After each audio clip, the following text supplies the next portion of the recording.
Hello, weary traveller. Come, sit by my fire. The night is long, and the stars above hold many secrets. I am the lonely knight, and tonight I shall share with you an account about a time when the fall of the Western Roman Empire left Europe fractured, and power shifted like sand in the wind. An age when certain women, against all expectation, rose to command armies, shape kingdoms, and bend the wills of men. Close your eyes, if you will, and drift back with me to a time of honor, peril, and the song of steel at dawn.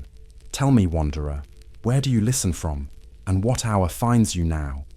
If my tale stirs something in you, then leave a like, and subscribe only if your heart says these stories are worth returning to. The centuries after the fall of Rome were a slow unraveling, a tapestry of order frayed by war, famine, and the ambitions of those who sought to rule. Kingdoms rose and crumbled, not with the elegance of a well-played game, but with the violence of storms that swept away all certainty. I remember walking through villages where law was a distant echo, and loyalty lay not to ideals, but to the one strong enough to protect, or to destroy. It was in such uncertainty that power became both a shield and a blade, and fear the silent companion of the powerful. The old roads of empire were still there, their stones cracked and worn, yet they no longer led to a single heart of authority. Dukes, counts, bishops, and warlords fought for dominion, their banners changing with the seasons.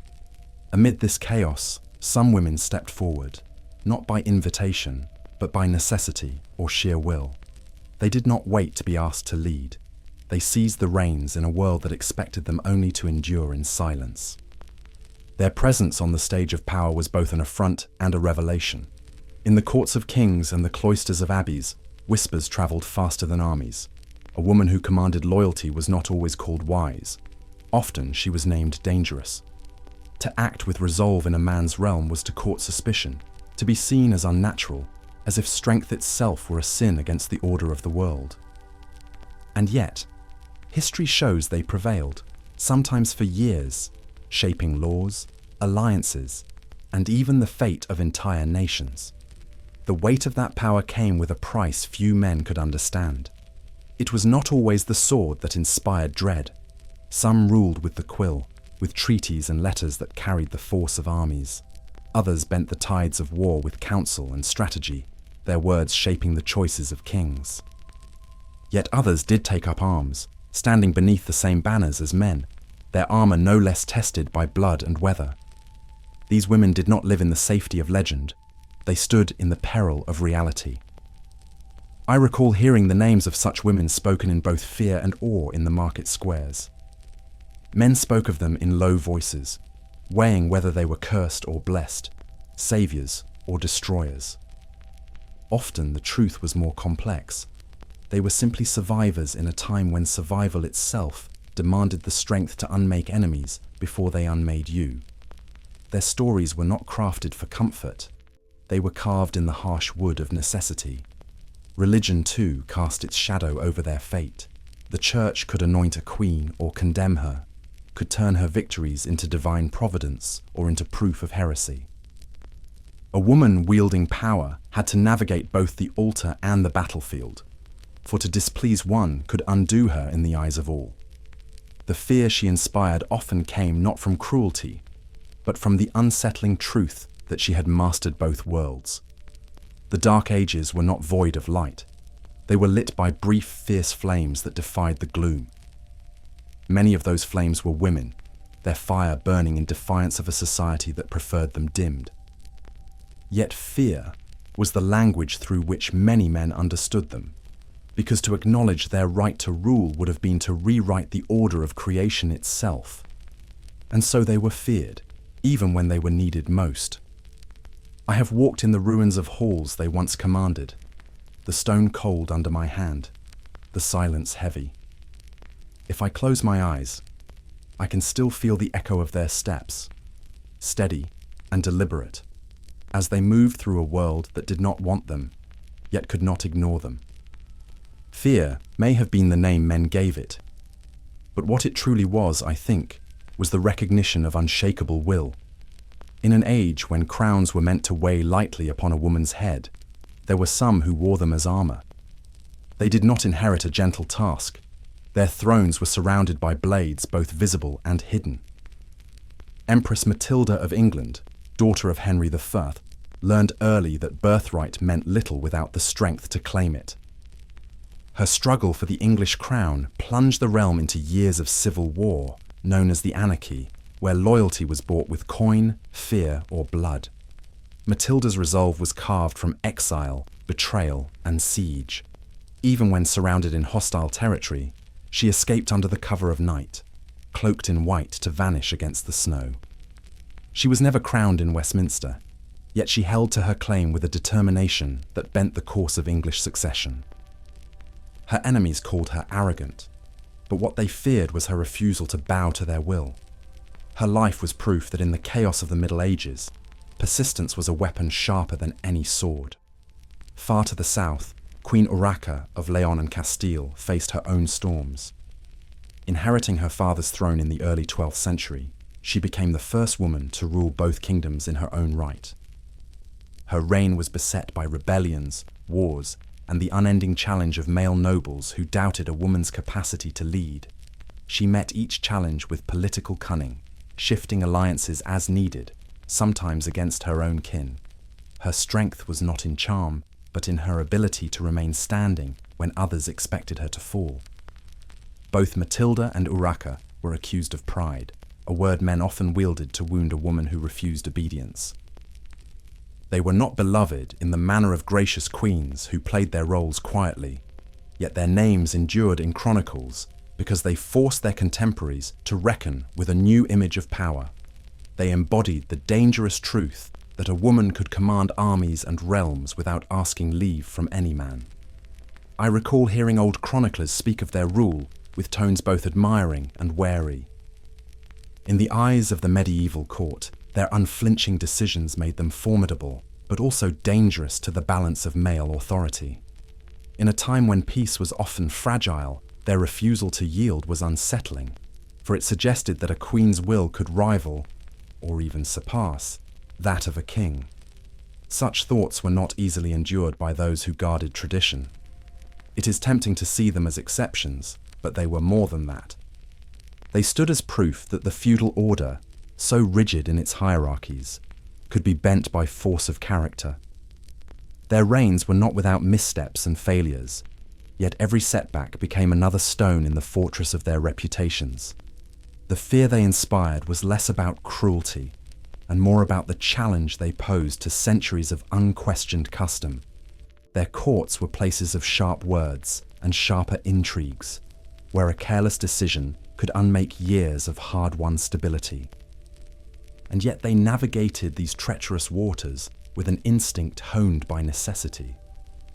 Both women ruled not as caretakers of their realms, but as guardians ready to fight for them at any cost. It was this unrelenting sense of sovereignty that ensured their place in history.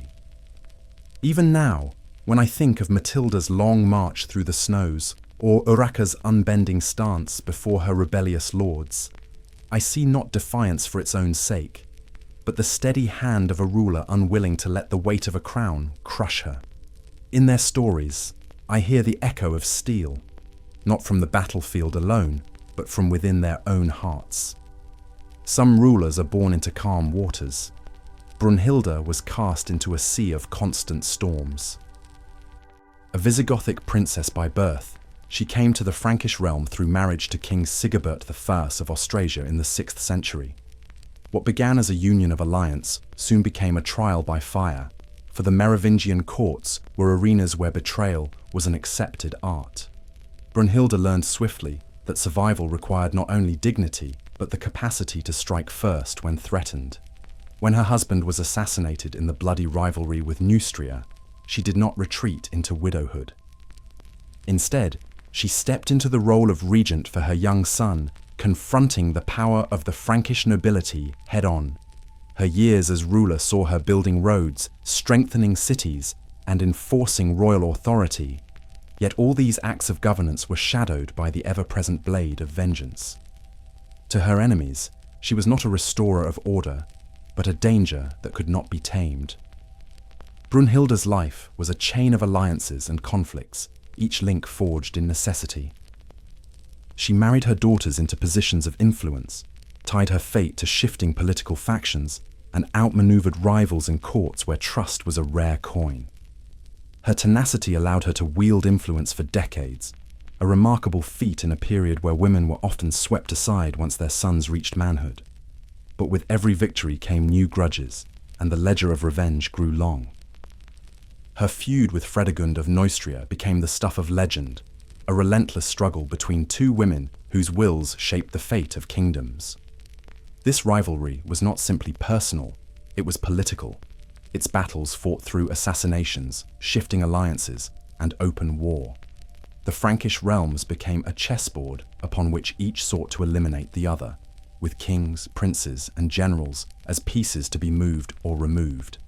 Time did not soften her. Even into her 70s, Brunhilde sought to defend her authority against those who would diminish her. But her enemies multiplied, and the younger generation of Frankish leaders saw her as an obstacle to their ambitions.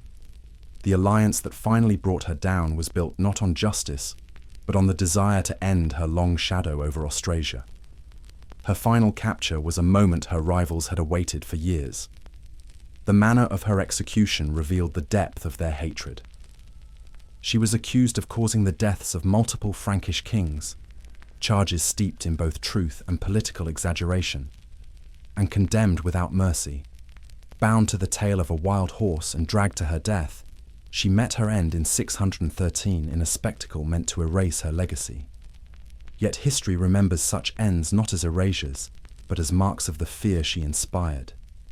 I have walked the lands she once ruled, the quiet fields where armies once clashed under her command. The people still tell fragments of her story, though time has dulled the details. They remember her not as a queen of gentle counsel, but as a figure who held the reins of power with a grip that would not loosen, even in the face of certain ruin. That grip, I think, was her truest weapon. Brunhilde's life stands as a stark reminder of what it meant to be a woman who refused to be merely ornamental in the age of the Merovingians. She rose, fought, and fell in the same brutal arena as men, and her downfall was not proof of weakness, but of how far she had gone beyond what her world believed possible.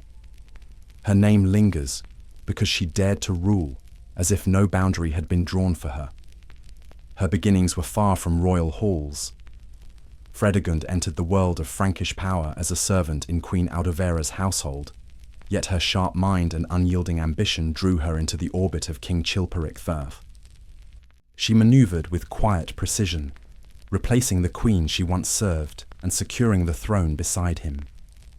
In the age of the Merovingians, such ascents were rarely gentle. They were paid for in whispers, betrayals, and blood. Fredegund understood that survival at court was a matter of eliminating threats before they struck. Her name became entwined with a litany of assassinations, rivals, nobles, and even members of her own extended family. Chroniclers wrote of her without affection, painting her as a figure of cold calculation. Yet these accounts also reveal that she possessed a rare political skill, the ability to keep hold of power through chaos that destroyed lesser rulers. Her enmity with Brunhilde of Austrasia spanned decades, shaping the course of Frankish politics. Every death, every sudden change in allegiance, seemed to carry the shadow of one queen's ambition clashing with the other's resolve. Their rivalry was fought not only through armies on the field, but also through daggers in the dark. It was a struggle where victory meant outliving the other, and neither woman intended to yield. Even after King Chilperic's assassination, an event some whispered she had orchestrated, Fredegund retained her hold on power as regent for her young son, Clothar II. She commanded armies against Brunhilde's allies and managed to preserve her son's claim amidst the endless shifting of alliances. The skill with which she navigated war and diplomacy made her as dangerous to her enemies as any armed force. The court of Neustria under Fredegund was a place where every alliance had a price, and loyalty was fragile. She rewarded those who proved useful and discarded them when they no longer served her purpose. This pragmatism earned her both fear and grudging respect. In a kingdom often torn apart by male ambition, she demonstrated that a woman could play the same game and win. Her reign as regent left a mark that would endure beyond her lifetime. Though vilified by many chroniclers, it was her strategies that enabled her son to eventually unite the Frankish realms. The line between villain and architect of stability was blurred, for the peace that came after her death was built on the ruthless foundations she laid. I have passed through the lands she once ruled, where the silence of the fields belies the intrigues that once unfolded there. The wind over the grass seems to carry echoes of conspiracies whispered in torchlit halls, where Fredegun's voice might once have commanded the fate of lords and kings. Her presence in history is not softened by time. It remains as sharp as the blades she is said to have ordered into action. Fredegun's life was a testament to the fact that in the Merovingian world, power did not care for the gentleness of its holder. She wielded it as it was, cold, dangerous, and absolute, and in doing so secured a place among the most feared figures of her age. The memory of Ethelfled comes to me not from the songs of minstrels, but from the chronicles inked by careful hands who knew her worth. Daughter of Alfred the Great, she was born into a time when the Viking threat pressed heavily upon the kingdoms of England. While others sought to defend their borders, she envisioned a Mercia that could stand as a shield for the whole land. Her life became a testament to the strength of resolve when destiny offers no safe path. Upon the death of her husband, Ethelred, she did not pass her authority to another man as custom would have dictated. Instead, she took the title Lady of the Mercians and ruled in her own right. This was no ceremonial role. She directed military campaigns, negotiated with allies, and fortified towns against the ever-present danger of Norse raids. Each choice she made carried the weight of both her people's safety and her own defiance of tradition. Her campaigns were deliberate and decisive. With the support of her brother, King Edward the Elder, she led forces to capture key Viking strongholds, including Derby and Leicester. These victories were not just moments of military triumph. They were steps toward reclaiming the land and unity of the English kingdoms. She fought with strategy as much as steel, often securing submission from enemies through calculated shows of strength. The building and reinforcement of burhs, fortified towns, became one of her most enduring legacies. These strongholds were more than military outposts. They were lifelines for trade, governance, and the safety of the people. In times of war, they became havens. In times of peace, they fostered prosperity. Her understanding of defense was not limited to the battlefield, but extended to the stability of daily life. Though the chroniclers praised her, they also noted that the Vikings feared her as they would any seasoned warlord. In their sagas, a woman leading armies was a figure of awe, and Ethelfled's name became a warning among them. This respect from enemies was not easily won. It was earned through years of command and victories that altered the course of the struggle for England. Her reign was marked by balance. She could inspire loyalty among her own nobles while ensuring that the authority of Mercia remained distinct, even as it grew closer to Wessex. It was a delicate act, to serve the greater cause of uniting the English kingdoms without losing the identity of her own realm. That balance required the sort of judgment few rulers, male or female, could sustain. Ethelfled's final years were spent securing what she had built, ensuring that her daughter would inherit both the mantle of leadership and the stability of her lands. But the bonds she had forged did not outlast her long, and soon Mercia would be fully absorbed into Wessex. Still, the memory of her governance and defense lingered in the hearts of those who had lived under her protection. When I think of her now, I imagine her standing upon the walls of a burh at dawn, watching the mist lift from the fields she had fought to keep free. She was neither queen nor king, but something rarer, a ruler whose authority came not from a crown, but from the steadfast will to protect her people in the harshest of times. Her arrival in the West carried the fragrance of distant courts, silks and customs, unfamiliar to the German nobility. Theophanu, a Byzantine princess, wed Otto II in 972, bringing with her not only the prestige of an imperial alliance, but also the refined, intricate diplomacy of Constantinople. Many at the court saw her as an outsider, yet it was precisely this difference that would become her strength. She had been shaped in a world where intrigue was as much a weapon as the sword. When Otto II died unexpectedly in 983, Theophanu found herself regent for their young son, Otto III, in a realm bristling with powerful dukes eager to seize advantage. In the eyes of many, a foreign woman on the throne was a sign of weakness, but she proved otherwise. She used the same political grace and precision she had learned in Byzantium to keep the empire united under her son's name, outmaneuvering rivals without plunging the realm into needless bloodshed. Her regency was marked by both firmness and a calculated elegance. She negotiated with the restless nobility, tamed rebellions, and balanced the competing powers of church and crown. Unlike many rulers who relied heavily on the sword, she relied on the slow art of positioning, knowing when to yield an inch so that she might later claim a mile. In this, she mirrored the methods of the empire from which she came. One of her lasting influences was the introduction of Byzantine court customs to the West. These were not mere decorations or ceremonies. They reinforced the authority and mystique of the throne. The layers of ritual, the opulent displays, and the deliberate separation between ruler and subject reminded all who entered her presence that the empire was not just a realm, but an idea, one she embodied with quiet authority.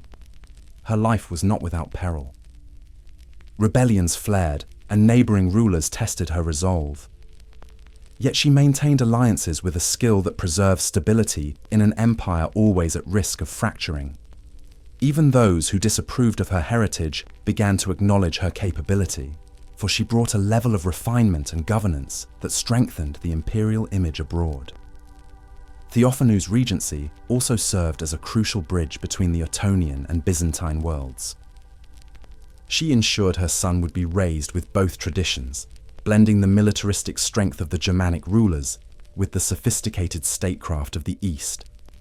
It was a vision of rulership that looked beyond borders, rooted in the understanding that empires were sustained as much by perception as by force. Her final years were spent consolidating her son's future, aware that her time was limited. She died in 991, leaving Otto III still young, but positioned to rule with a broader vision than any of his forebears. Those who once doubted her left no question in the chronicles. She had held the empire together through a dangerous passage, and she had done so without compromising her dignity or her origins. I think of her as the embodiment of two worlds, standing in the cold halls of the West with the light of Byzantium still upon her. She was feared for the subtlety of her mind, respected for the steadiness of her rule, and remembered as a woman who bent the course of the Holy Roman Empire without raising her voice above the quiet authority she carried.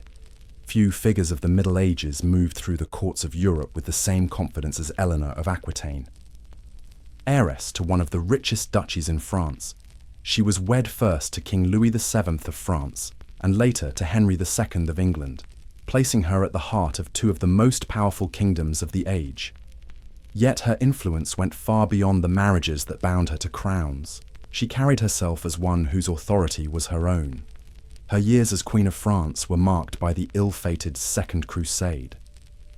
Travelling to the Holy Land alongside Louis, she defied expectations by involving herself in political and military matters, a role that drew both admiration and criticism. While the crusade failed to achieve its aims, it made clear to all who watched that Eleanor was not content to be silent in the affairs of state. Her marriage to Louis would not survive the strain, ending in annulment. In marrying Henry II, she crossed the Channel to become Queen of England, bringing with her vast lands that expanded the Angevin Empire. Yet the union was stormy, for Eleanor's independence clashed with Henry's authority. She became a patron of the arts, fostering the culture of courtly love in Aquitaine, and her court became a gathering place for poets, troubadours, and thinkers. This cultural legacy would outlast her political struggles. Her defiance reached its height when she supported her sons in rebellion against Henry. This act, rooted in both personal grievance and political calculation, led to her imprisonment for over a decade. Even from confinement, her presence loomed over the realm. She was a reminder that power could survive walls and chains when it was rooted in loyalty and reputation. Upon Henry's death, she was released and immediately resumed her role in governance, advising her sons, Richard the Lionheart and later John. She negotiated treaties, arranged royal marriages, and travelled extensively to secure alliances. Her skill in diplomacy proved as valuable as any army, ensuring stability during times when the English crown was vulnerable. Her final years were no quiet retreat. Even in her 70s, she undertook journeys across Europe to arrange the marriage of her granddaughter to the future Louis VIII of France, cementing bonds that would shape the continent's future. Age did not dim her determination. She remained active until her last days, still guiding the fate of dynasties. Eleanor's life unsettled those who believed a woman's role should be confined to the private sphere. She commanded armies, shaped policies, and built a cultural legacy that bridged kingdoms. To some, she was dangerous. To others, she was the embodiment of noble sovereignty. The titles she bore mattered less than the force of her will. When I recall her, I see the image of a woman riding at the head of her retinue, banners of Aquitaine fluttering behind her, eyes fixed ahead. She was never merely the consort of kings. She was a ruler in her own right, and her story remains a challenge to the narrow vision of what power should look like in the hands of a woman. The name She-Wolf was never meant as praise. In the mouths of chroniclers, it carried the weight of warning, a title for women whose ambition and authority unsettled the men around them. Two figures bear it most clearly in English history: Isabella of France, wife of Edward II, and Margaret of Anjou, queen to Henry VI. Both were called to lead in moments of national crisis, and both left behind legacies forged in the heat of political and military conflict. Isabella's life began in the French court, daughter to King Philip IV. Her marriage to Edward II was meant to secure peace between England and France, yet it quickly descended into tension. Edward's reliance on favourites such as Piers Gaveston and Hugh Despencer alienated much of the nobility and his queen. Sent to France to negotiate in 1325, Isabella instead formed an alliance with the exiled noble Roger Mortimer, setting in motion the overthrow of her husband. The invasion of 1326 was swift and decisive. Isabella and Mortimer landed in England with a small force, gathering supporters as they advanced. Edward II was captured and forced to abdicate in favour of his son, Edward III. For a time, Isabella ruled as regent, with Mortimer at her side. But the same ruthless efficiency that brought her to power also drew resentment, and in 1330, her son took control, executing Mortimer and confining Isabella to a quieter life. Margaret of Anjou entered English history more than a century later, during the Wars of the Roses. Married to Henry VI, whose bouts of mental illness left the throne vulnerable, she became the central figure defending the Lancastrian cause. Fierce and politically shrewd, Margaret rallied armies, secured alliances, and fought to preserve her son's inheritance against the rising power of the Yorkists. Her presence on the battlefield was more than symbolic. Chroniclers describe her riding among her troops, urging them forward, and negotiating with allies in France and Scotland to keep her cause alive. Yet her determination could not shield her from defeat. After a series of losses, including the death of her son at Tewkesbury in 1471, Margaret was captured and eventually ransomed back to France, where she lived in diminished circumstances.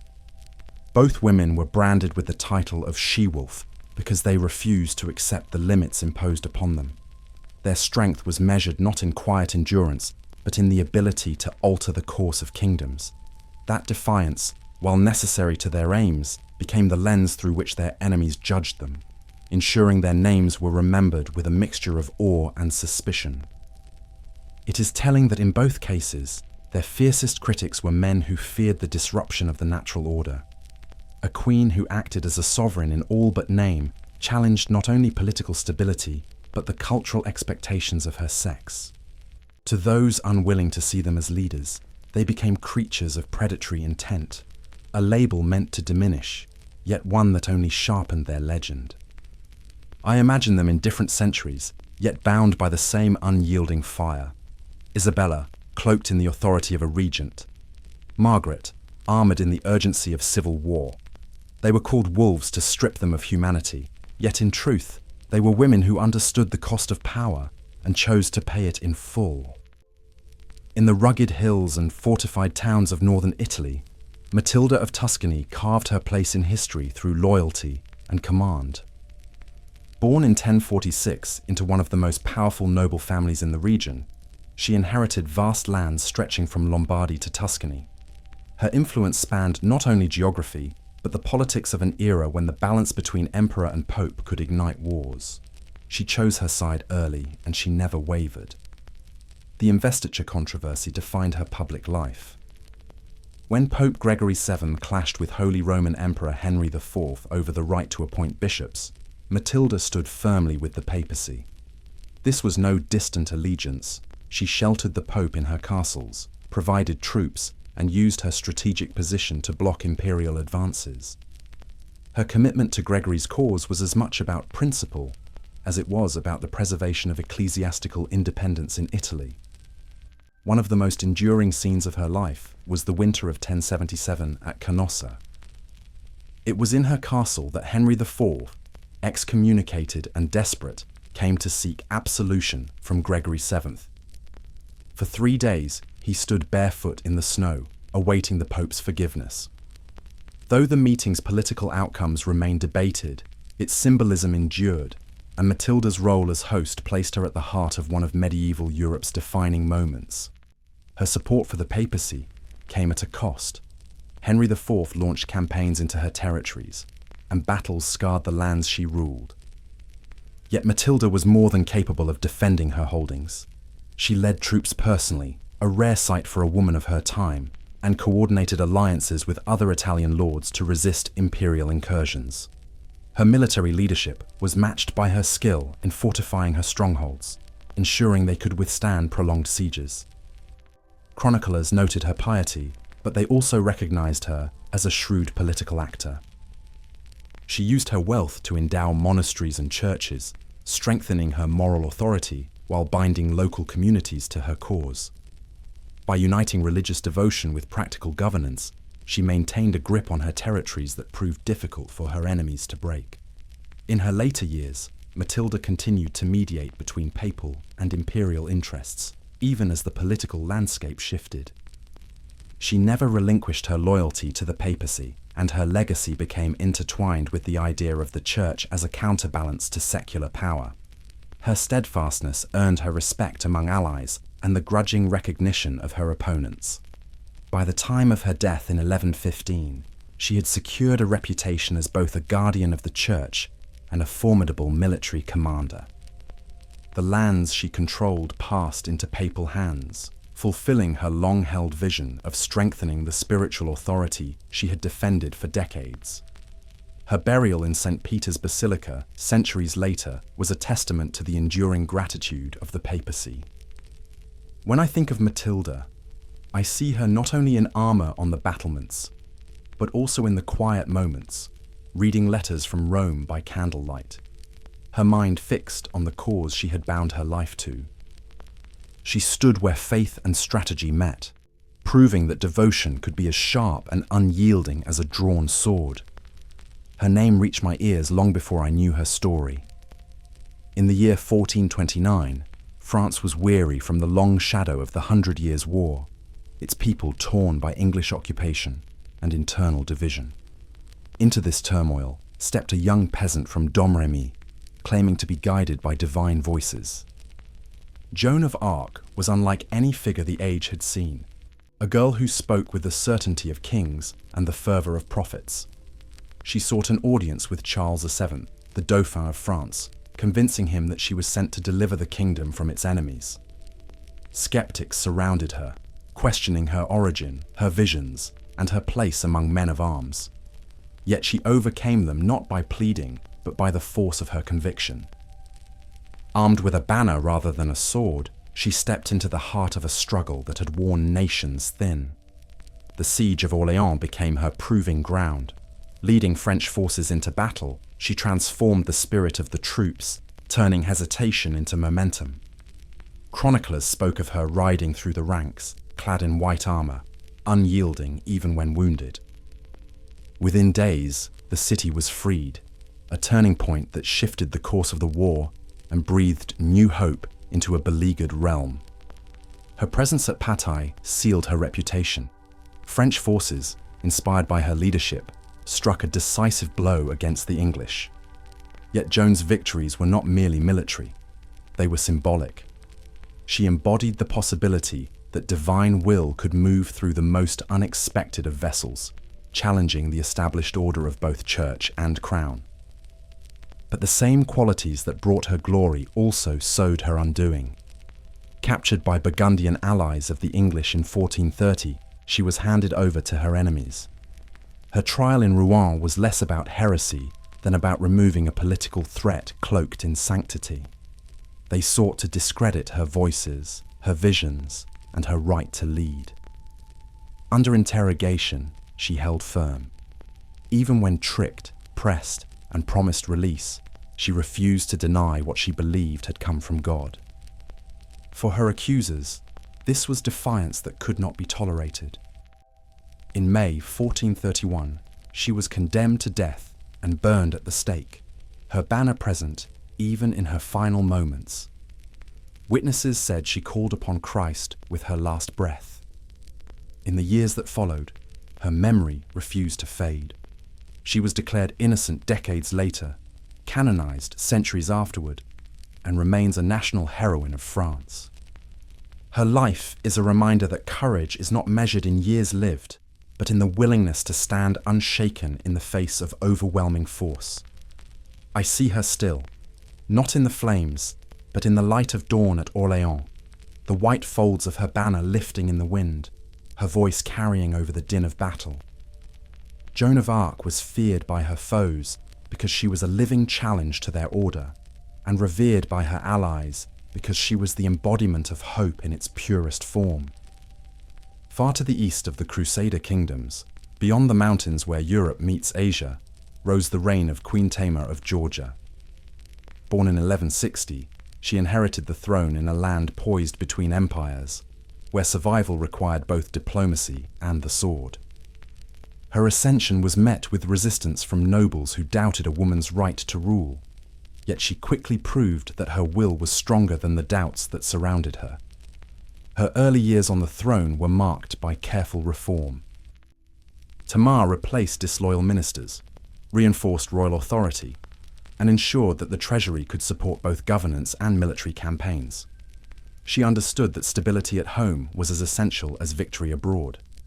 In this balance of governance and force, she laid the foundation for Georgia's golden age. The call to arms came often. Tamar led her kingdom into campaigns that expanded its borders deep into Armenian and Muslim-held territories. Her generals, loyal and battle-hardened, carried out her vision with precision. Victories at Shamkor and Bassian secured her reputation not only as a monarch of faith, but as a commander who could shape the destiny of her realm through calculated aggression. She also understood the power of alliances. Tamar supported the Crusader states in the Levant, forging bonds that extended Georgia's influence far beyond its borders. By aiding Christian forces in the region, she positioned her kingdom as both a defender of the faith and a significant political force in the eyes of Europe. Her reign was not solely defined by war. Tamar invested in the arts, religion, and learning, patronizing churches, monasteries, and poets whose works still echo through Georgian culture. These acts of patronage strengthened her legitimacy, binding the cultural identity of her people to her leadership. Her rule became a symbol of unity, where the prosperity of the court reflected the stability of the kingdom. Even in matters of personal life, she displayed a rare decisiveness. Dissatisfied with her first marriage to the Russ's Prince Yuri Bogolyubsky, she secured its annulment and chose a second husband, David Soslin, who would serve not as her master, but as her partner in rule. This choice reinforced her image as a sovereign whose authority was unquestionable, even in the most private affairs. Under Tamar's leadership, Georgia reached the height of its territorial expansion and cultural flowering. Her armies secured the kingdom's frontiers, and her vision of governance made it a beacon of power in the Caucasus. For her enemies, she was a figure to be feared. For her people, she became known as Tamar the Great. When I think of her, I picture the highlands of Georgia, the banners of her armies fluttering against the mountain winds. Tamar's legacy was carved not only in the chronicles of kings, but in the enduring pride of her nation. She stood at the crossroads of continents and faiths, and from that place, she forged a rule that even the march of centuries could not erase. In the southern reaches of Italy, where Norman power carved new realms from the patchwork of Lombard and Byzantine lands, Sichelgaita of Salerno stood apart from other noblewomen of her age. Born around 1040 into the Lombard Principality of Salerno, she entered history not as a passive consort, but as the wife and equal partner of Robert Guiscard, Duke of Apulia and Calabria. From the start, her role extended far beyond the walls of the court. She was no stranger to the realities of war. Chroniclers recorded her presence alongside Robert in campaigns across southern Italy, where she rode in armor and commanded troops as if born to the sword. Her knowledge of Lombard politics and terrain gave the Normans a strategic advantage, for she could navigate both the battlefield and the intricate web of alliances that defined the region.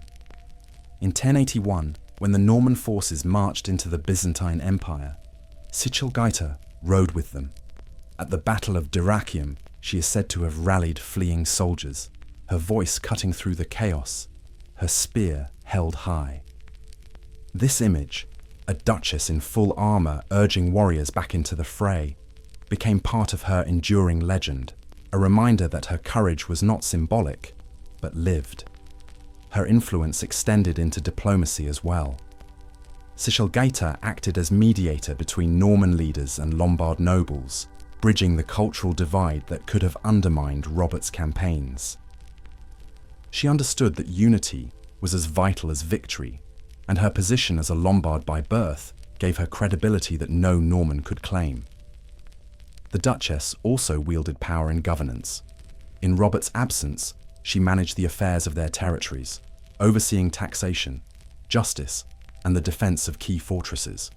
She did not rule as a placeholder, but as a sovereign in all but name, ensuring the machinery of the duchy remained strong, even when the Duke's attention was fixed elsewhere. Her partnership with Robert was not without complexity. While chroniclers often portray her as fiercely loyal, they also suggest she could challenge his decisions when she believed the interests of their realm were at stake. This independence of thought set her apart in an age when political obedience was expected, particularly from a wife. Sichelgaita's later years were marked by continued involvement in the affairs of the duchy and the church. Her support for the Benedictine monastery at Monte Cassino reflected both her piety and her desire to strengthen the spiritual foundations of Norman rule in Italy. Through acts of patronage, she reinforced the legitimacy of the dynasty she helped shape. When I recall her, I see the glow of a southern Italian dawn breaking over a camp of soldiers, with Sichelgaita moving among them, not as a distant figure of nobility, but as a leader whose courage was unquestioned. She was feared by enemies, respected by allies, and remembered as a woman who turned the title of Duchess into a mantle of command. From the quiet cloisters of the Rhineland emerged a voice that carried across kingdoms. Hildegard of Bingen, born in 1098, was dedicated to the church from childhood, living first as an enclosed nun before becoming abbess of her own community. Yet her influence reached far beyond the convent walls. She claimed visions granted by God, and through them, she spoke to emperors, popes, and commoners alike with the certainty of divine mandate. Her visions were recorded in works such as Scivias, where she described the cosmos, the nature of humanity, and the will of the Creator, with a blend of theology and vivid imagery. To many, her words were prophetic. To others, they were unsettling, for they came from a woman in a time when theological authority was almost exclusively male. Still, her writings found acceptance in the highest ranks of the Church, earning her respect and caution in equal measure. Hildegard's counsel was sought by rulers facing moral and political dilemmas. She admonished Emperor Frederick Barbarossa for his role in the schism of the papacy, urging him to reconcile with Rome. She wrote to bishops, abbots, and nobles with a frankness that few dared to use, reminding them that power was a trust before God, not a tool for personal gain. Her letters were not timid petitions, but bold declarations, shaped by conviction. Her influence was not confined to spiritual matters alone. Hildegard was a scholar of natural history and medicine, compiling works that examined plants, animals, and the human body through both observation and theological interpretation. She believed the natural world was a reflection of divine order, and understanding it brought humanity closer to God. This union of science and faith gave her a unique place in medieval thought. Music, too, became one of her gifts to the world. She composed hymns and chants that broke from traditional forms, their soaring melodies reflecting the transcendence she sought to express. Her compositions were not just acts of devotion. They were theological statements in sound, embodying her belief that beauty itself was a path to the divine. Her authority was not without challenge. Some clergy viewed her independence with suspicion, and her claims of visionary insight invited scrutiny. Yet Hildegard's reputation for holiness and intellect shielded her from condemnation, even when her words cut against the pride of her listeners. She managed to navigate the fine line between deference to church hierarchy and fearless proclamation of her message. In her final years, she continued to write, preach, and advise, traveling across the German lands despite her advancing age. She died in 1179, leaving behind a legacy of works that bridged mysticism, scholarship, and governance. Her canonization centuries later was less an elevation than an acknowledgement of what had always been true in the memory of those she influenced. I think of her as a light in a time when such lights were rare, illuminating both the path of the soul and the workings of the world. Hildegard was feared by some not because she threatened them with arms, but because she possessed a voice they could not silence, a voice that claimed to speak for God and spoke with the clarity of one who believed it. In the heart of the French court, Adela of Champagne held a position that demanded balance between loyalty to the crown and the shrewdness to navigate its rivalries. Born around 1140 into the influential House of Champagne, she entered royal life through her marriage to Louis VII, becoming stepmother to the future Richard the Lionheart and John of England. Her role was complex from the start, for she stood at the center of a web of alliances that spanned across France and England. Her moment of greatest trial came after the death of Louis VII in 1180. Her son, Philip II Augustus, was still a teenager when he inherited the throne, and Adela stepped in as regent to guide the transition. At a time when the stability of the crown was anything but certain, she faced the task of maintaining unity among nobles eager to test the young king's authority. She proved herself adept at court diplomacy. Adela strengthened the royal position through careful negotiation, fostering alliances that secured the borders while keeping rebellious factions in check. Her years of experience as queen consort had taught her where the true levers of influence lay, and she used them without hesitation. Religious patronage was another tool she wielded to bolster legitimacy. Adela supported abbeys and monasteries, tying her name to institutions that both reinforced her piety and served as centers of loyalty to the crown. In an age when the church's approval could make or break a ruler's reputation, this was a form of power as tangible as the sword. Yet her regency was not without its dangers. Court factions often tried to pull her into their schemes, and balancing the interests of her Champagne kin with those of the French monarchy required careful restraint. She managed these pressures without allowing them to fracture the stability she worked to preserve for her son's reign. Once Philip came of age, Adela withdrew from direct governance, but her influence remained visible in the alliances and structures she had secured. The smooth transition from her regency to his independent rule was itself a testament to her effectiveness, a rarity in medieval Europe, where power shifts often erupted into open conflict. Even in retirement, she continued to serve as a respected figure in political and ecclesiastical circles. Her ability to retain authority without provoking unrest set her apart from many rulers of her time, particularly women whose influence was often curtailed once their official role ended. I see her legacy not in the clamour of the battlefield, but in the quiet strength that holds a realm together during its most fragile hours. Adela of Champagne was feared not for acts of destruction, but for her ability to steady the crown with a firmness that allowed no space for disorder to take root. In the sun-baked hills of the Holy Land, Melisende of Jerusalem rose to a place few women had ever stood, ruler of a Crusader kingdom at the crossroads of faith and empire. Born in 1105, daughter of King Baldwin II and the Armenian princess Morphia of Melitene, she was heir to a fragile realm carved from the victories of the First Crusade. Her marriage to Fulk of Anjou was arranged to secure military strength, but her authority was not to be overshadowed. When Baldwin II died in 1131, Melisende and Fulk were crowned jointly. Yet tensions soon emerged as Fulk attempted to sideline her influence. Chroniclers tell of her quiet resistance, building alliances among the nobility who saw her as the rightful successor. Her political acumen eventually forced Fulk to recognize her as co-ruler in truth, not just in name, restoring the balance of power within the court. Her reign was a careful dance between diplomacy and defense.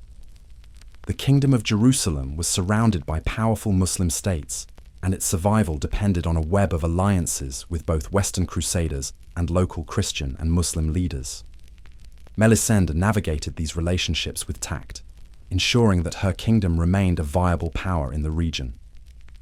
She was also a patron of culture and faith, commissioning the rebuilding of the Church of the Holy Sepulchre and supporting the production of manuscripts that blended Western and Eastern artistic traditions. In her court, Latin, Greek, and Arabic influences mingled, creating a rare place where cultures could meet under the shelter of royal authority. Melisende's later years saw her face challenges from within her own family. Her son, Baldwin III, sought to take full control, leading to a brief civil war. Even in defeat, she retained control over the city of Nablus and continued to govern it with the same skill she had shown in Jerusalem. Her authority was diminished, but her dignity and influence endured. The respect she commanded was not built on battlefield heroics, but on the ability to maintain stability in a kingdom constantly at risk of dissolution. Her leadership was a rare example of continuity in the volatile world of the Crusader states, and her decisions often bought the time her successors needed to prepare for the challenges ahead. She died in 1161, leaving behind a legacy woven from resilience, cultural richness, and political foresight. Though her kingdom would eventually fall, her reign stands as a testament to what was possible for a woman who refused to be a mere figurehead in a world defined by armed men. In my mind, I see her seated beneath the stone arches of her palace, the air heavy with incense and the low murmur of advisors from many lands. Melisende was the calm in the storm of the Holy Land, and it was that calm, steady, measured, and unyielding, that made her one of the most formidable rulers of her age. Across the cold seas and wind-swept coasts of the north, there were whispers of women who fought alongside men in the Viking Age. Some were remembered in sagas, half legend, half history, while others left their mark in the earth itself, buried with weapons as proof of their station. Though the image of the Shield Maiden was often wrapped in myth, archaeology has revealed enough to know that some women of Scandinavia did indeed take up arms in raids and defense. Graves found in Birka, Sweden, have offered striking evidence. One burial, long assumed to belong to a male warrior because of its weapons and war horses, was revealed through modern analysis to have contained the remains of a woman. Her status was not ceremonial. The grave goods spoke of strategy and leadership, not mere ornament. It was a reminder that martial skill was not solely a man's domain in the Viking world. The sagas, though coloured by the passage of centuries, preserve names like Lagertha, who fought with ferocity to defend her lands, and Hervor, who sought her father's cursed sword in defiance of all peril. While historians debate the literal truth of these accounts, they reflect a cultural memory in which women could embody courage and command on the battlefield. In the raids that struck the coasts of England, Ireland, and France, some chronicles record the presence of armed women among the fleets. Whether they fought as equals or as extraordinary exceptions, their appearance was enough to provoke both fear and fascination in those they faced. These encounters blurred the lines of expectation, challenging the norms of gender in the medieval imagination. Life in the Viking homelands was demanding, and the skills needed for survival often overlapped with those of war. Women who managed farms and defended homesteads in the absence of men could apply those same abilities in open conflict. In this way, the shield maiden was not an anomaly, but an extension of the resilience demanded by the age. The Christian chroniclers who encountered them often framed these women as unnatural, their martial prowess a threat to the order ordained by God. Yet among their own people, the presence of such warriors seems to have been accepted when necessity called for every capable hand to defend the clan or seize new lands. Their legacy survives less in the certainty of numbers than in the persistence of the image. A woman standing in the prow of a longship, shield at her side, hair whipped by the sea wind, eyes fixed on the shore ahead. Whether few or many, they became symbols of defiance and the fierce independence of the Norse spirit. I imagine them at dawn, the frost clinging to their mail, breath clouding in the cold air, as they prepare to step into the chaos of battle. In that moment, they would have been no different from the men beside them, save for the fact that history, for all its reluctance, would never quite forget the shock of their presence. In the turbulent years of the 12th century, when England was torn apart by civil war, Matilda of Boulogne emerged as a steadfast pillar for her husband, King Stephen. Born around 1105, she inherited the county of Boulogne and the wealth that came with its vital ports. Through marriage, she became Queen of England, and through conflict, she proved herself a commander as capable in war as in politics. The struggle for the crown began when Stephen seized the throne in 1135, challenging the claim of Empress Matilda, daughter of Henry I. The years that followed, known as the Anarchy, were marked by sieges, shifting allegiances, and the devastation of the countryside. In this chaos, Queen Matilda was more than a consort. She was a strategist and a leader in her own right. Her defense of Dover Castle in 1138 showed her resolve. With Stephen away on other fronts, she organized the garrison, maintained supply lines, and ensured the fortress held against threats from both land and sea. The importance of Dover as a gateway to the continent meant that her success there was no small victory. She was equally active in the political realm. Matilda negotiated with powerful barons to secure loyalty, often using her family connections in Flanders and Boulogne to strengthen Stephen's position. Her diplomatic reach extended to the church, where she secured crucial support from bishops wary of civil collapse. When Stephen was captured at the Battle of Lincoln in 1141, it was Queen Matilda who rallied the royalist cause. She raised an army, marched to London, and forced Empress Matilda to retreat before she could be crowned. This reversal of fortune kept Stephen's claim alive and bought the time needed to eventually secure his release. Her leadership was marked by both determination and calculated mercy. While she was willing to take up arms and confront her enemies directly, she also understood the need to preserve alliances through negotiation rather than force alone. In a war that left the land scarred, her ability to temper conflict with diplomacy was a rare gift. Matilda's health began to fail in the early 1150s, and she died in 1152, 2 years before the peace treaty that ended the anarchy. Without her, Stephen's cause might have crumbled long before its resolution. Her life was a reminder that in times of national fracture, a ruler's strength is often measured by their ability to endure the strain of both battle and governance. I see her now in memory, a figure in chainmail at the head of her troops, the banners of Boulogne and England rippling above her. She did not rule from the shadows.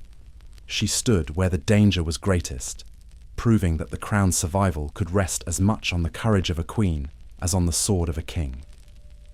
In the early 13th century, Blanche of Castile crossed the Pyrenees to marry Louis VIII of France, bringing with her the political wisdom of the Castilian court and the determination that would define her reign.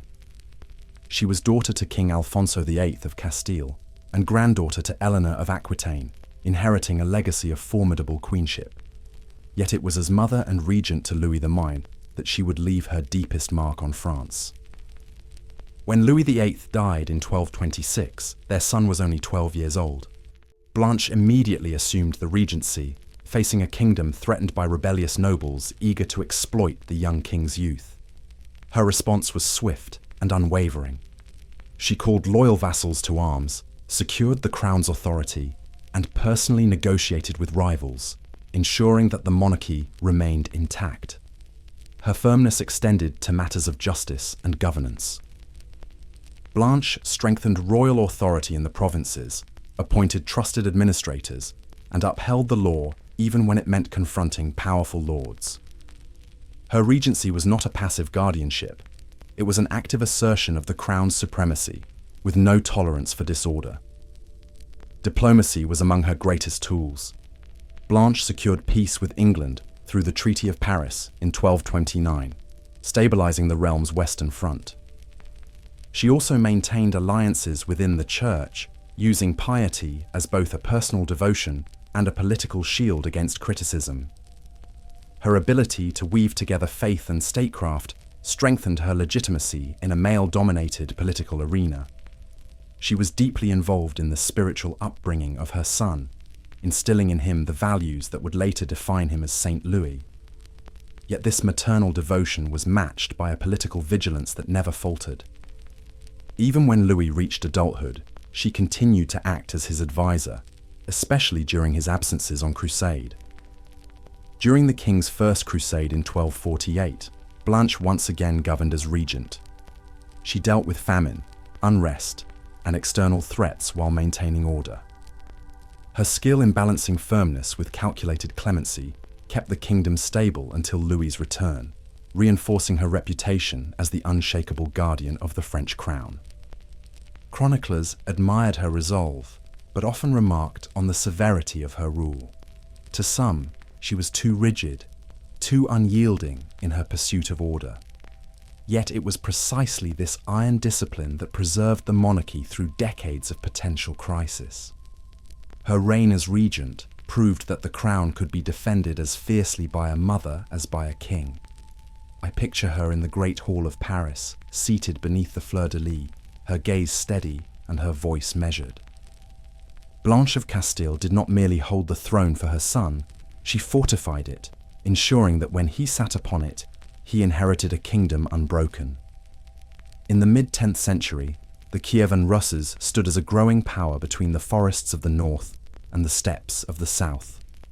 Olga, wife of Prince Igor, entered the annals of history not through quiet governance, but through an unrelenting pursuit of justice, or vengeance, as her enemies knew it. When Igor was killed by the Drevlians while collecting tribute, she assumed the regency for their young son, Sviatoslav, and set her mind to avenging his death. The chronicles speak plainly of her cunning.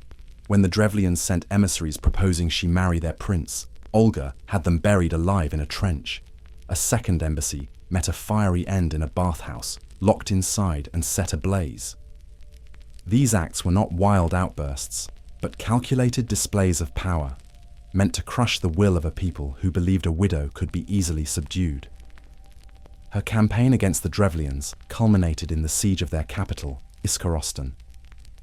She is said to have demanded only a small tribute, 3 pigeons and 3 sparrows from each household, which she then used to carry smouldering material into the city, setting it alight. Whether literal or symbolic, the story endures as a testament to her capacity for strategic destruction. Yet Olga's rule was not defined solely by revenge. Once the Drevlians were subdued, she worked to strengthen the administration of Kievan Rus. She reformed the tribute system, establishing administrative centers that made governance more efficient and reduced the chances of rebellion. Her political foresight ensured that the realm her son would inherit was more centralized and secure. Her later years marked a turning toward faith. Olga traveled to Constantinople, where she was baptized into Christianity by the Byzantine emperor himself. Though she could not persuade her son to convert, her own baptism laid the groundwork for the eventual Christianization of the Rus under her grandson, Vladimir the Great. To the Byzantine chroniclers, she was a figure of diplomatic grace. To her subjects, a ruler of discipline. To her enemies, a warning that underestimation could be fatal. She carried the dual legacy of ruthless avenger and wise reformer, a combination that ensured her place in history. In time, the Church would canonize her as a saint, remembering her not for the fires of her early regency, but for the light she brought through her faith. Yet the memory of her vengeance never fully faded, for it was part of the same unyielding spirit that allowed her to govern in an age of constant danger. I see her in both guises, the stern widow standing over the ashes of a conquered city, and the dignified ruler receiving the waters of baptism in the great halls of Constantinople. Olga of Kiev was feared because she acted without hesitation, and revered because she built a legacy that reached beyond the span of her own life. In the closing decades of the 14th century, when the crowns of Scandinavia were often exchanged through war and fragile treaties, Margaret the Fun of Denmark emerged as the architect of a rare unity. Born in 1353, the daughter of King Valdemar IV, she was married at the age of 10 to Håkon VI of Norway. This marriage, forged for alliance, would in time open the path for her to rule Denmark, Norway, and Sweden under a single crown.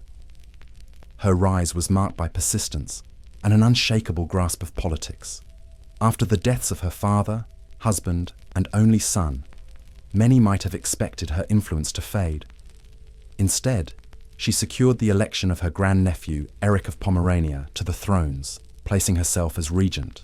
In practice, it was Margaret who wielded the real power, her authority accepted in all 3 kingdoms.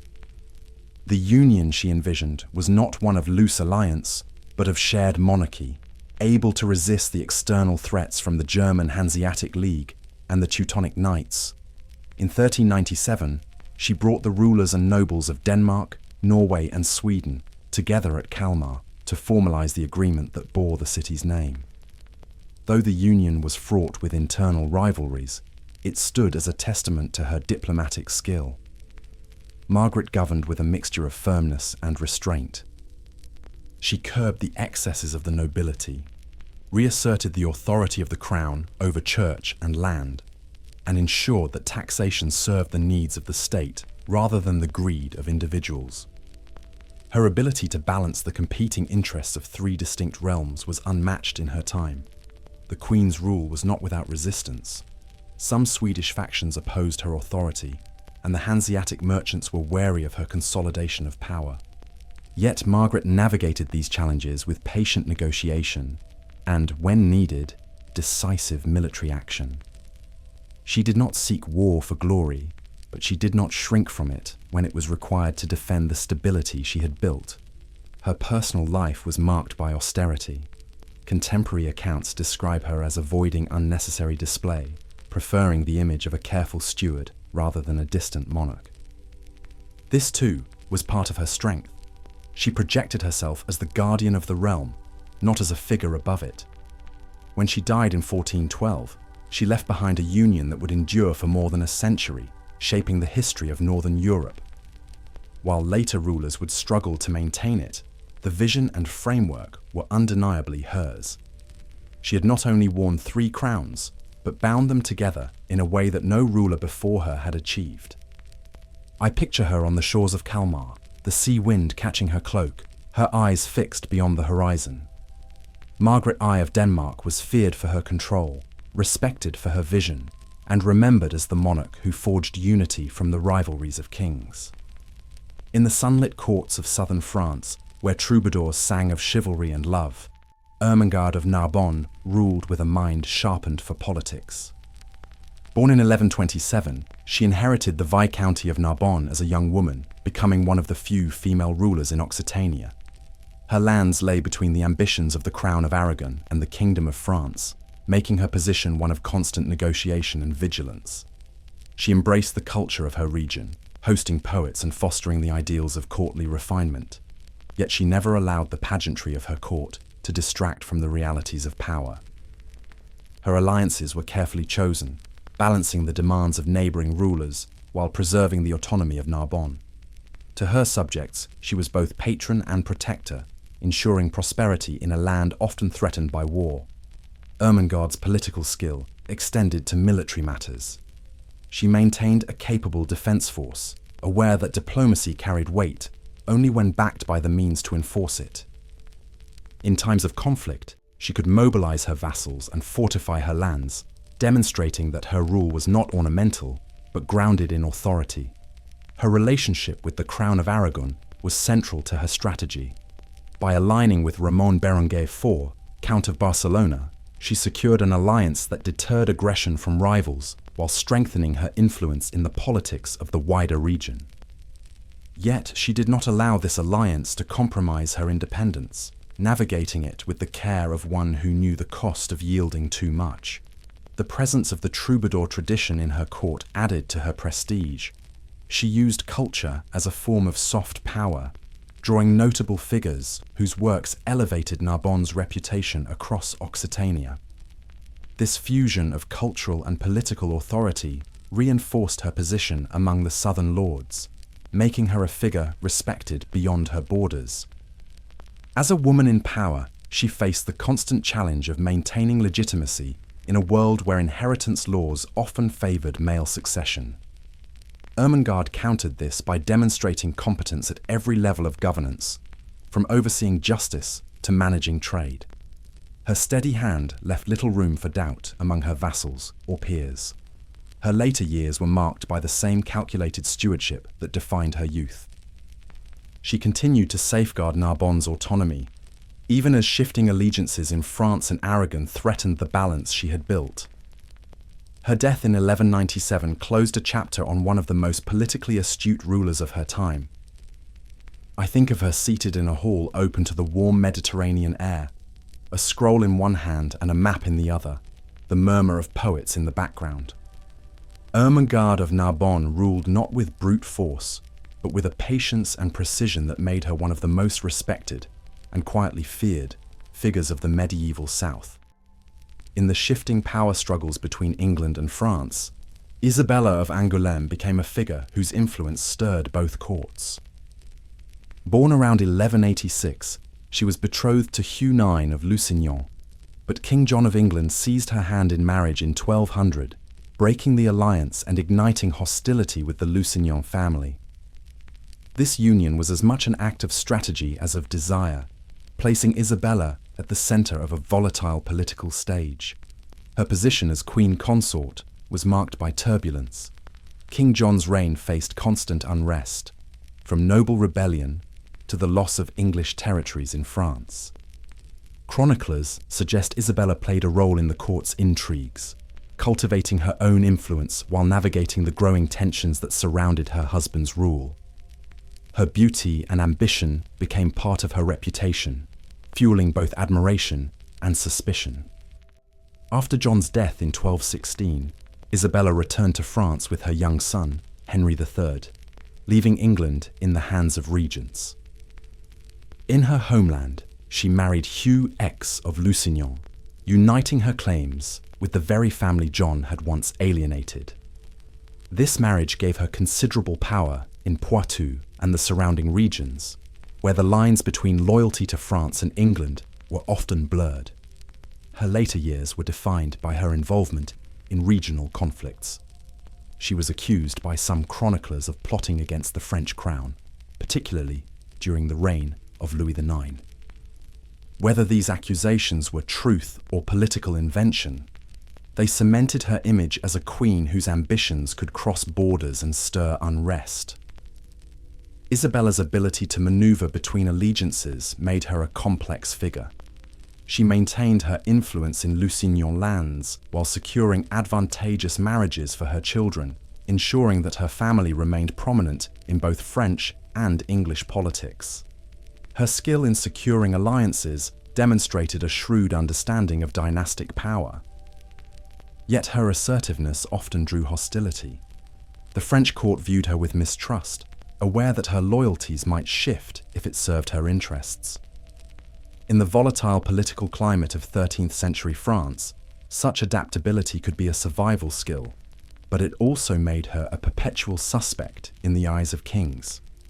Her life ended in 1246, but the legacy she left was one of a woman who refused to fade into the background after her time as queen.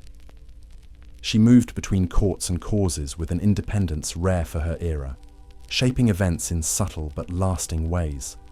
When I recall Isabella, I imagine her at a long table, letters spread before her, the seals of both England and France broken open in the candlelight. She was a master of calculated ties, knowing that in a world ruled by men, power could still be bent to a woman's will if she understood the game well enough to play it.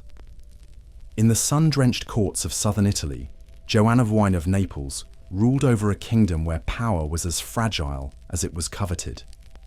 Born in 1326, she became queen at just 16, inheriting not only the throne, but a tangled web of alliances, rivalries, and foreign ambitions.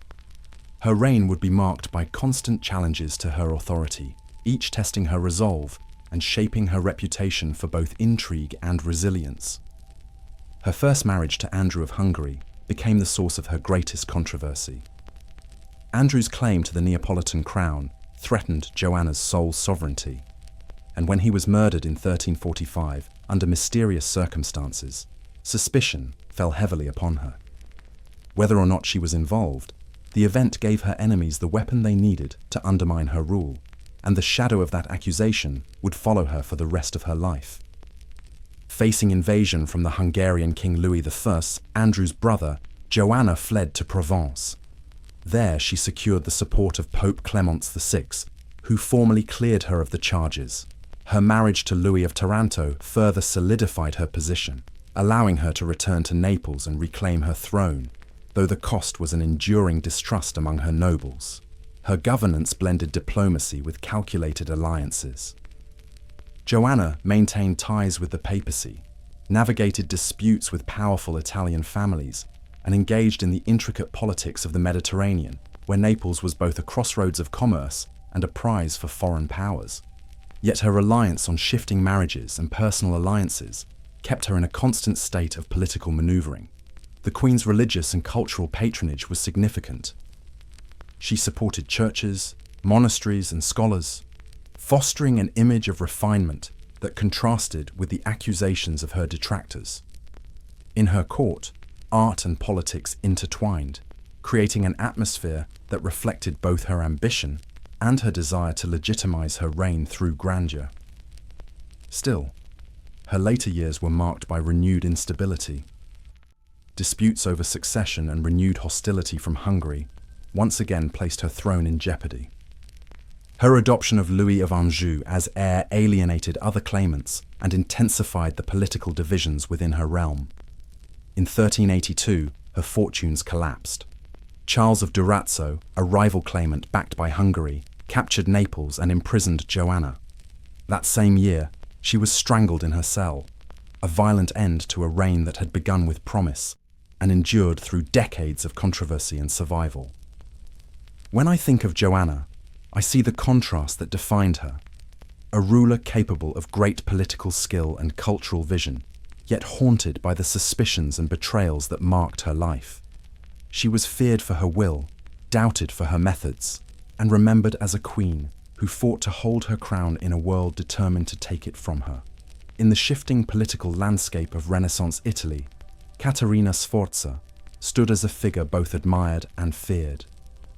Born in 1463 into the powerful Sforza family of Milan, she was married into the ruling house of Forlì and Imola, carrying with her the sharp intelligence and unyielding will of her lineage.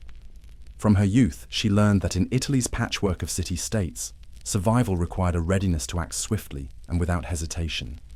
Her moment of defiance came in 1488, when her husband, Girolamo Riario, was assassinated in a conspiracy.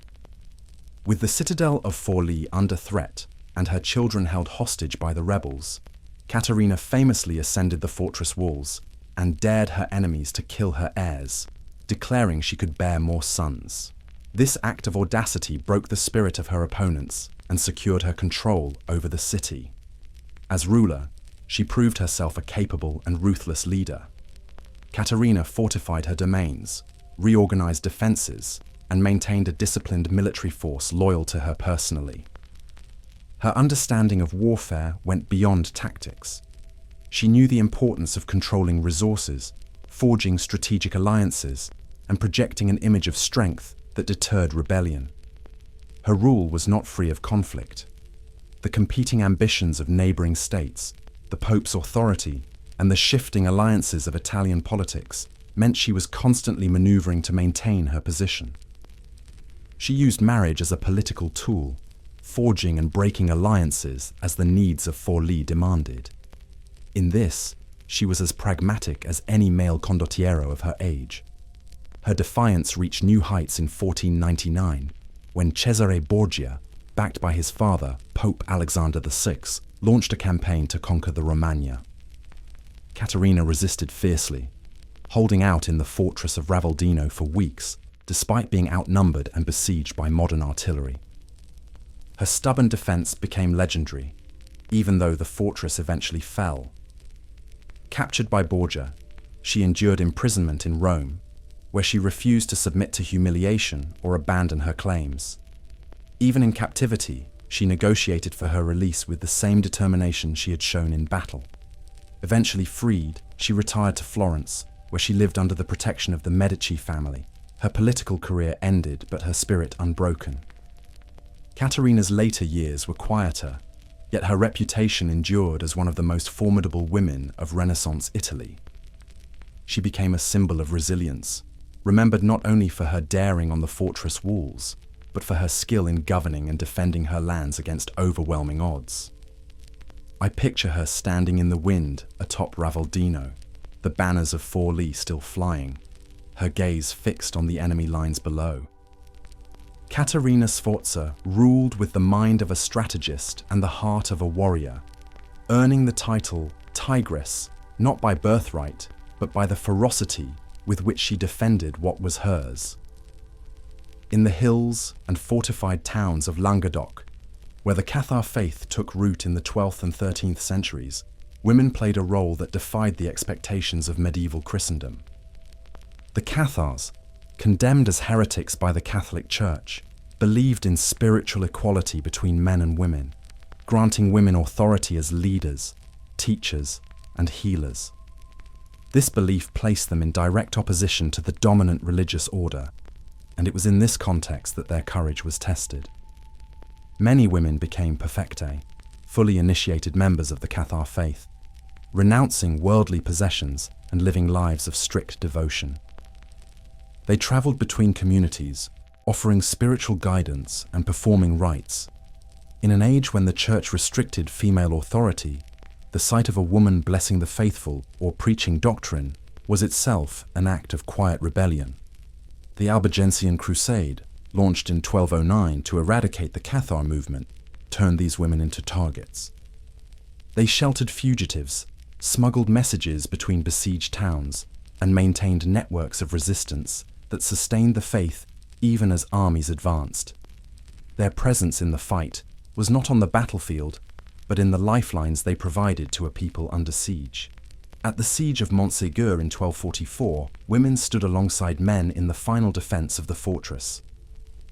Chroniclers record that when the walls fell, more than 200 Cathar believers, including many women, refused to renounce their faith and were burned together in a great pyre. Their choice was a final declaration that their beliefs could not be destroyed by force. The courage of these women unsettled their enemies. To the Crusaders, they were dangerous not because they wielded swords, but because they carried conviction into the hearts of others. The Inquisition recognized this and sought to root them out with as much determination as they pursued male leaders, knowing that the faith could not be stamped out while its women still taught and inspired. Outside the violence, the Cathar women maintained communities that valued charity, care for the sick, and moral integrity. In their towns, they modeled a different vision of society, one that challenged the hierarchies of both the church and the feudal order. It was this alternative vision that the authorities feared as much as the heresy itself. Even after the movement was crushed, echoes of their presence remained in the oral traditions of the region. Songs, stories, and whispered recollections kept alive the memory of women who had dared to lead in defiance of both sword and decree. They became part of the region's cultural identity, symbols of spiritual steadfastness against overwhelming odds.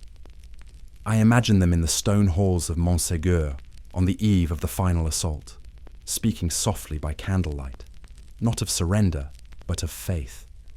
The women of the Cathar resistance met the flames with the same composure they had met their lives, certain that the truth they held was worth more than the breath it cost them.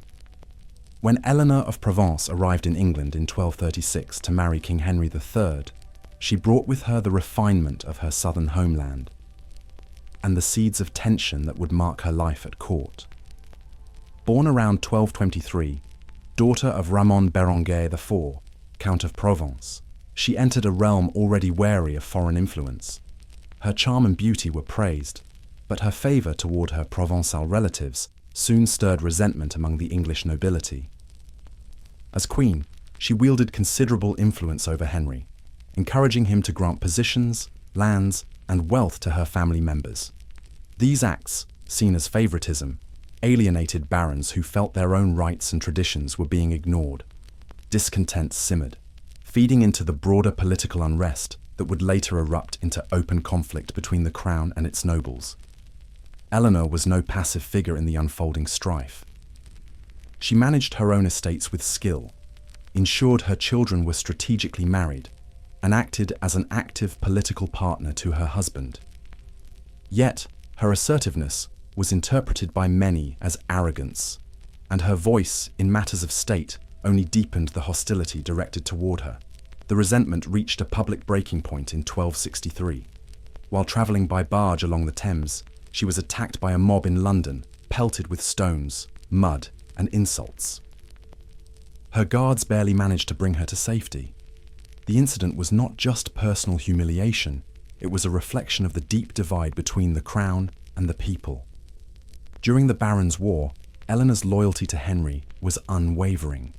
While he was imprisoned by the forces of Simon de Montfort, she took charge of rallying royalist supporters and securing aid from her continental allies. Her determination and organizational skill contributed to the eventual restoration of royal power. Even after the war's resolution, her relationship with the English populace remained strained. She preferred to spend her later years away from the court's centre, eventually retiring to a convent in Amesbury. There, she devoted herself to religious life, far removed from the political storms that had defined her earlier years. Her legacy is one of contrasts, a queen who was both capable and controversial, whose strength as a political actor was overshadowed by the perception that she placed personal and familial advantage above the realm's unity. To her supporters, she was loyal and astute. To her detractors, she was the embodiment of foreign interference in English affairs. I picture her in the quiet of Amesbury's cloister, hands folded in prayer, the memories of a turbulent reign still lingering. Eleanor of Provence may have been unpopular in life, but she left behind the mark of a queen who did not bend easily to the will of her critics. In the mid-15th century, when the crown of Castile faced instability and internal strife, Isabella of Portugal stepped into a role that demanded both tact and endurance.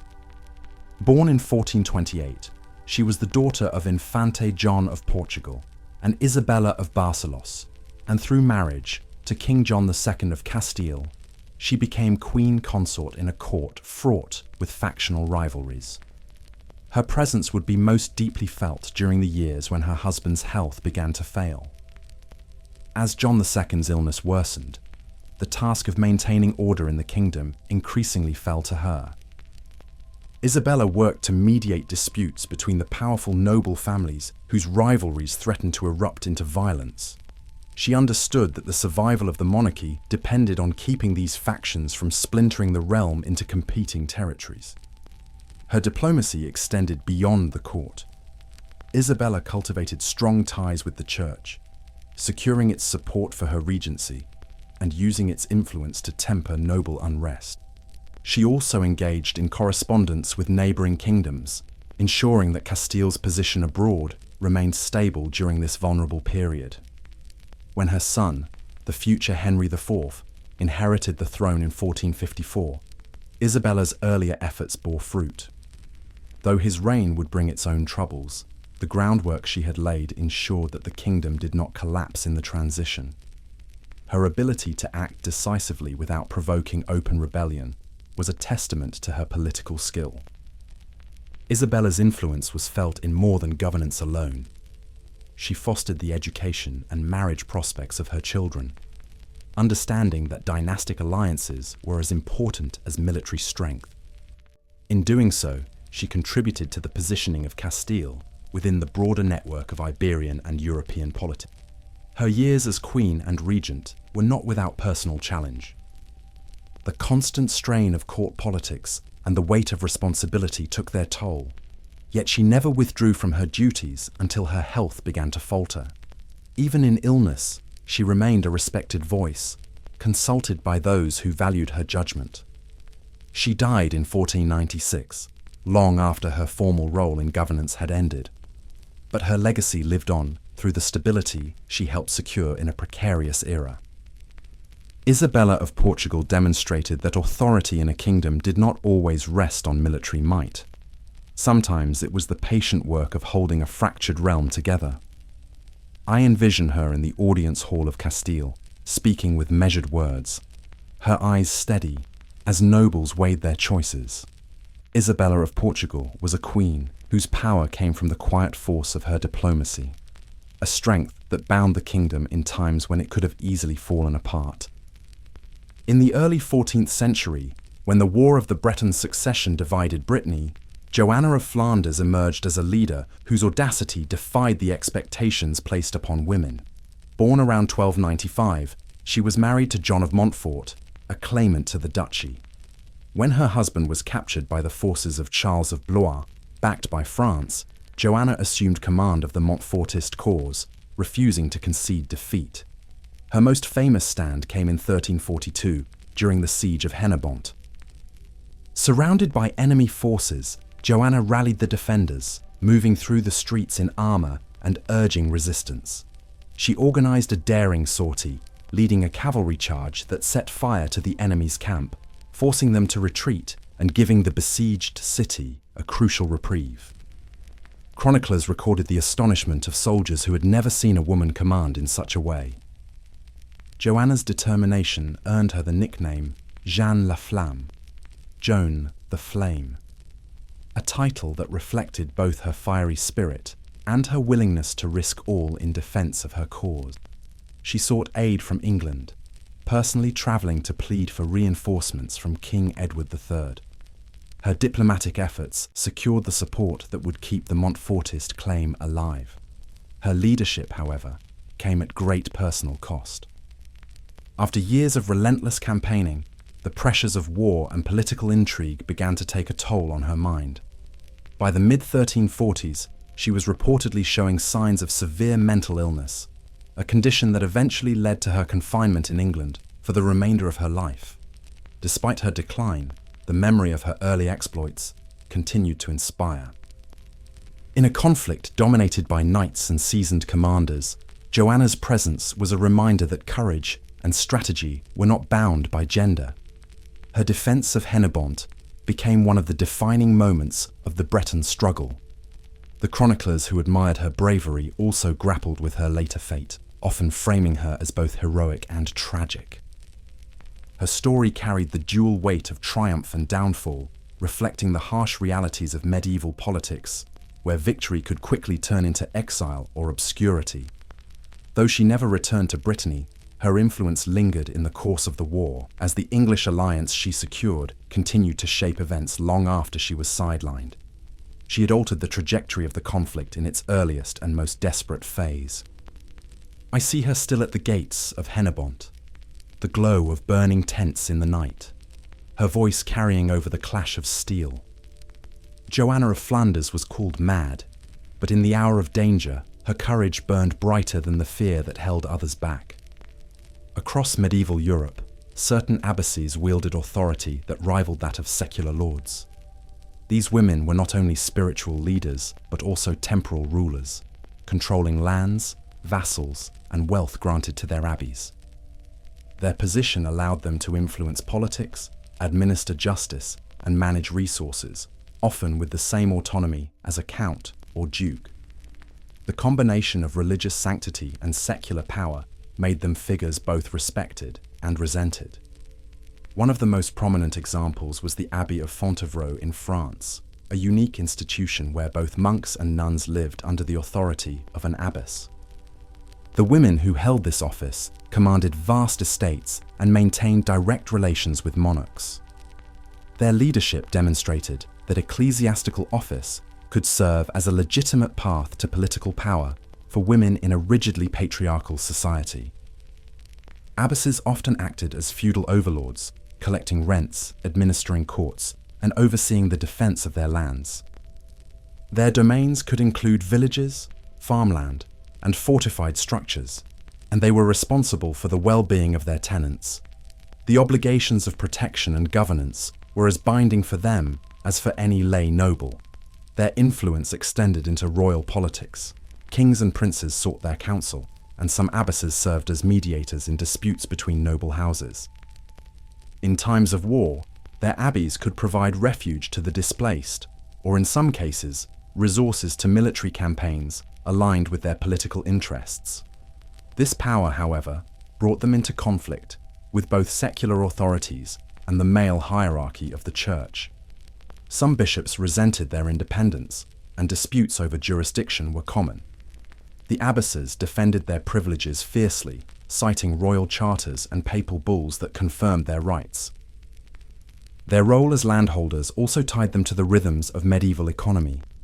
They supervised agriculture, managed trade rights, and ensured that their abbeys remained financially stable. This economic acumen was essential to preserving their autonomy, as financial weakness could invite interference from outside powers. While many abbesses lived pious and austere lives, their political responsibilities required a balance between spiritual ideals and practical governance. They embodied a form of authority that challenged the assumption that leadership, especially in matters of land and law, was a purely male domain. I envision an abbess in her hall, the crucifix behind her, and the seal of her office on the table before her, hearing petitions from peasants and emissaries alike. She may have worn the habit of a nun, but her presence commanded the respect due to a ruler, for in her hands lay both the care of souls and the fate of lands. In the courts of 12th century Occitania, where poetry and music flourished under the patronage of lords and ladies, Beatrix de Dea emerged as one of the few known female troubadours, or trobairites. Likely born into nobility, she defied the traditional boundaries placed upon women by composing and performing songs that spoke openly of love, desire, and personal will. Her voice was not only lyrical, but subversive, challenging the conventions of her age. Her surviving works reveal a woman unafraid to speak in the first person, expressing longing, disappointment, and even criticism toward the men she loved. In an era when courtly love often positioned women as passive muses, Beatrix turned the tradition on its head, asserting her own agency as both lover and poet. This shift unsettled the established order of romantic expression. The courts of Provence and the Languedoc, steeped in the culture of the troubadours, offered her an audience receptive to art, but not always to female autonomy. Her songs, performed in the company of knights and noblemen, carried an edge of defiance, a reminder that the ideals of chivalry could be scrutinized as well as celebrated. While her personal life remains partly obscured, tradition holds that she was married yet openly expressed affection for another man, Rainbow Dorenga. Whether this was scandal or artistic persona, it reinforced her image as a woman willing to cross the boundaries between propriety and passion. Her artistry was part of a broader movement in Occitania, where women could wield cultural influence through song and verse. Yet this influence could carry political undertones, as troubadour poetry often reflected the alliances, rivalries, and moral debates of the courts where it was performed. Beatrix's voice was thus both personal and political. In the shadow of the Albigensian Crusade, the vibrant culture of the troubadours faced suppression. Many works were lost, and the voices of the Trobairites were nearly silenced by the destruction of their patronage networks. The survival of Beatrix's songs is a rare thread connecting us to that vanished world. Her legacy endures as a testament to the power of art to challenge norms. By claiming the role of speaker rather than subject, she expanded the possibilities for women in literature and left a mark on the history of lyric poetry. I imagine her in a candlelit hall, lute in hand, her voice carrying over the low murmur of the court. In her words, there is no meekness, only the clear note of someone who understood that to speak one's truth in song is to carve a place in history that no sword can erase. In the midst of the Wars of the Roses, Margaret of Anjou emerged as one of the most determined and unyielding figures in English history. Born in 1430, she was married to Henry VI of England as part of a truce between England and France during the 100 Years' War. Her marriage placed her in a kingdom already fractured by political division, and her life would become a relentless battle to secure her husband's crown and her son's inheritance. Henry VI's bouts of mental illness left the throne vulnerable, and Margaret stepped into the void with fierce resolve. She formed alliances, rallied supporters, and became the driving force behind the Lancastrian cause. Her leadership was active, not symbolic. She rode with her armies, negotiated with foreign powers, and confronted her enemies without hesitation. The Battle of Wakefield in 1460 marked a turning point. With Richard, Duke of York, slain, she pressed her advantage, leading to the Lancastrian victory at the Second Battle of St. Albans. Yet her triumphs were often fleeting, as Yorkist forces regrouped and struck back, forcing her into repeated cycles of victory and retreat. Her reputation among her enemies was one of ruthless ambition. Yorkist propaganda painted her as a foreign interloper who sought to dominate England, calling her the she-wolf of France. The name was meant as an insult, but it reflected the fear she inspired as a woman who refused to accept the limits placed on her. The crushing defeat at Towton in 1461 drove her and her family into exile in Scotland, and later in France. Still, she did not yield. Margaret continued to seek support for the Lancastrian cause, securing aid from foreign allies and launching fresh campaigns to reclaim the throne. Her persistence kept the conflict alive for over a decade. In 1471, she returned to England with renewed hope, but the defeat at Tewkesbury shattered her cause. Her only son, Edward of Westminster, was killed in battle, ending her direct line's claim to the throne. Captured and eventually ransomed back to France, she spent her final years in relative obscurity, far from the battlefields where she had once commanded fear and respect. Margaret's life was a study in resilience. She was a queen who fought not just with words, but with action, her political and military involvement setting her apart from most women of her era. Though she lost her war, her refusal to surrender left a legacy of determination that outlived her defeat. I see her in the chill dawn before battle, armoured and unflinching, her gaze fixed on the horizon where the enemy. Margaret of Anjou's name endures because she embodied the will to fight against all odds, carrying the weight of a crown not as a burden, but as a cause worth every sacrifice. Through the long centuries of the Middle Ages, these women stood in spaces where they were not expected to stand, on thrones, in war councils, at the head of armies, and in the chambers where alliances were forged. Their presence unsettled the order of their time, for they defied the narrow definitions of womanhood that sought to confine them. Whether queens, abbesses, warriors, or poets, they each wielded influence in a way that forced the world to reckon with their strength. Fear was often the language used to describe them. Chroniclers, nobles, and rivals spoke of their ambition and resolve as dangerous, as if a woman's ability to lead could only be explained through suspicion. Yet that fear was rarely rooted in cruelty alone. More often, it was the recognition that these women had mastered the tools of authority that men believed belonged only to themselves. Their power took many forms. Some led armies into battle, armor shining in the sun. Others commanded through the slow but unyielding forces of diplomacy, law, and religious authority. Still others shaped their world through culture, art, and spiritual guidance, proving that leadership could exist as much in the mind and spirit as on the battlefield. They lived in a time when reputation was both shield and weapon. Many were vilified in their own lifetimes, their names twisted into symbols of treachery or unnatural ambition. Yet history, with the passing of centuries, has begun to strip away the venom of those portrayals, revealing the skill, intelligence, and courage that lay beneath. The legacy they left is not uniform. Some achieved lasting stability for their realms. Others met violent ends, their power extinguished by the same forces they had once controlled. But in each case they left behind a story that could not be erased, a mark on the memory of their nations, their families, and their enemies. To study their lives is to confront the complexity of power itself.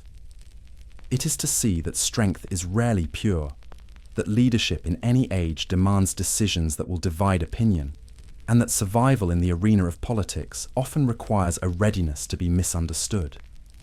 These women accepted that price, and in doing so, secured their place in the chronicles of their time. The medieval world feared them because they were exceptional, but it also needed them. To defend kingdoms, to negotiate peace, to inspire loyalty, and to challenge the very structures that sought to limit them.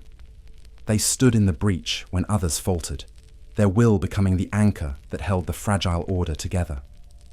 As I sit now by the low fire, I think of their faces, drawn from the pages of history and the echoes of old stone halls. Some met the end with crowns still upon their brows, others faded into exile or quiet devotion. Yet all share this truth. They lived in defiance of the limits placed upon them, and in that defiance, they became immortal.